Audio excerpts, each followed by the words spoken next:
This is Paul Turner, the immigration barrister at Imperium Chambers. I've been asked to provide an update by a number of people as to where we are with the Balajigari stroke 3225 refusals and judicial reviews in the cohort. Nothing much has really happened since the earlier broadcast, but I thought it'd be worth speaking a little bit about what has happened, and perhaps that there is an important day coming up. And from the Secretary of State's position statement, which I talked about before, where the Secretary of State invites that the JRs be withdrawn, the decisions withdrawn, and then the cases be considered in an orderly manner and individuals be given the right to work. Since then, pretty much everybody has either received a variation of their BAL form giving them the right to work and study, or is invited to send representations no longer to the GLD but to Capital House in Liverpool, and that those requests are going to be granted. This applies only to the judicial reviews and consequential JRs that form the Balajigari cohort, as the Home Office likes to remind it or us of it, or to use that expression. What is of interest is that the four applicants have adopted slightly different positions. I represent a couple of the applicants in the cases that were stayed on the 14th of June. So far, agreement hasn't been reached with the Home Office, with the consequence that the upper tribunal issued directions that unless agreement is reached by the 1st of October at 5 p.m, which is tomorrow, then matters will be set down for a substantive judicial review hearing.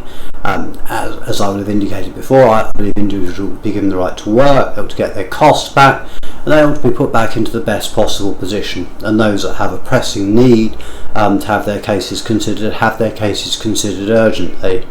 Currently I'm negotiating with the GLD in respect to my clients as to these positions, which I think will go to take affect the vast majority of cases. I also know that the Home Office, I haven't seen it, it may well be there. There's promised new guidance, hasn't come out, but that again is not surprising given the Home Office's delay in dealing with matters.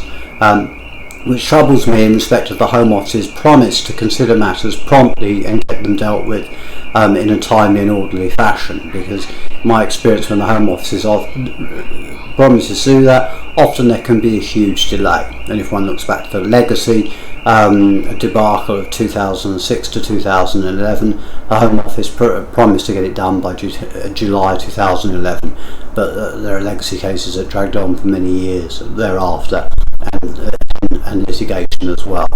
So in short, the tribunal have pretty much said enough's enough. We want to know whether you're going to agree to reach an agreed statement or position which will then apply to all the applications, failing which then the judicial reviews will be set down for a substantive hearing. That will be an entirely new world, and one which I will talk about in future because of the potential cost implications for both parties and the likely outcomes of any judicial reviews. But hopefully the matters will be settled, hopefully there will be a agreed position, and hopefully that people will have their cases reconsidered in a proper manner and in accordance with the law as identified in Balajigari and others. Thank you for watching this short broadcast. I'm sorry that I haven't got anything more detailed to say.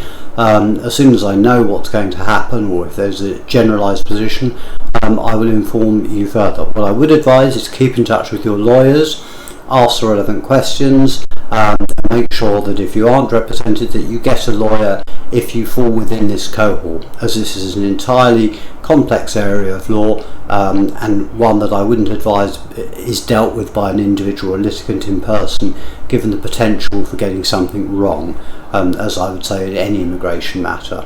Anyway, thank you very much for watching. This has been Paul Turner, the immigration barrister at Imperium Chambers.